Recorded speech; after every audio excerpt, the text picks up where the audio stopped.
வீட்டு சொத்துல கார் வாங்க சொல்லுங்க. இது பலதரப்பட்ட அப்பன் வீட்டு சொத்து. பிஎல்றவர் மோத்தனாடுறவர் நொண்டி குருடு பூணும் எல்லாருடைய வரிப்பணம், எல்லாருடைய தொழில் வரி, சொத்து வரி, இப்படி எல்லாருடைய வரிப்பணம்ப்பா. அதை தொடக்கூடாது, தொடவும் விடமாட்டோம். தொட்டாலும் நாங்கள் உங்களை விடமாட்டோம். நீங்கள் தானே சொன்னீங்க எலெக்ஷன்ல என்ன ஊற்றிக்க எல்லாம் வாயில வடசுட நினைக்கிறா. அது என்கிட்ட நடக்காது. ஊராக ஸ்வீட் பண்ணுறீங்க. யார் பண்ணுறாங்க? இப்போ நீங்கள் தான் பண்ண தின்னுருக்கீங்க. அவங்க வடை சுட்டாங்க வாயில், நீங்கள் இப்போ எதில் சுட்டுக்கிட்டு இருக்கீங்க? அந்த சுட்ட விஷயத்த கொஞ்சம் சொல்லுங்களேன். தேனி மாவட்டத்துக்கு எம்எல்ஏவா எனக்கு காலேஜில் நான் படிக்கும்போது ஒரு பொண்ணை லவ் பண்ணேன். அவள் காரு இல்லைன்னு சொல்லி லவ் வேண்டாம்னு சொல்லிட்டு போயிட்டான்.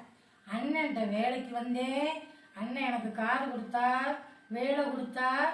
பேசும்போது நம்ம முதலமைச்சர் இப்படி என்னமோ வயசானவங்க திரும்பி பார்த்தார்.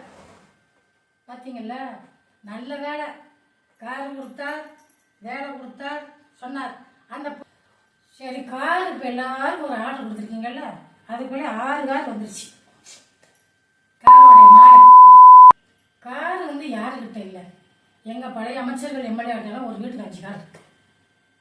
உங்கள் கட்சியில் யாருக்காச்சும் கார் இல்லைன்னு சொன்னால் ஒன்று ஒரு பேங்கில் வட்டி இல்லாத கடனை போட்டு கொடுங்க. இல்லை அவன் அப்பன் வீட்டு சொத்துல கார் வாங்க சொல்லுங்க. இது பலதரப்பட்ட அப்பன் வீட்டு சொத்து. பிஎல்றவர் மோத்தனாடுறவர் நொண்டி குருடு பூணும் எல்லாருடைய வரிப்பணம், எல்லாருடைய தொழில் வரி, சொத்து வரி, இப்படி எல்லாருடைய வரிப்பணம்ப்பா. அதை தொடக்கூடாது, தொடவும் விடமாட்டோம். தொட்டாலும் நாங்கள் உங்களை விடமாட்டோம்.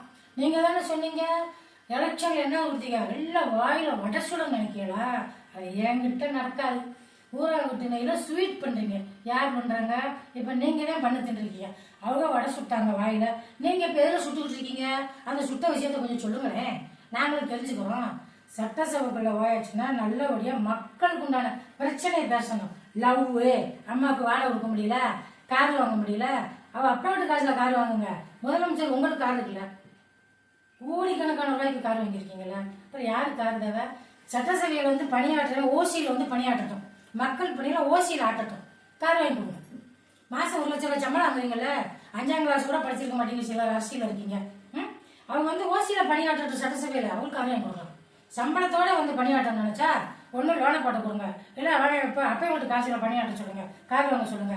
ஒரு எம்எல்ஏ ஒரு கார் வாங்க துப்புல மக்கள் வரிப்பணத்தை தொடுற மாதிரி இருந்துச்சுனால் அப்படிப்பட்ட எம்எல்ஏ தேவையில்லை.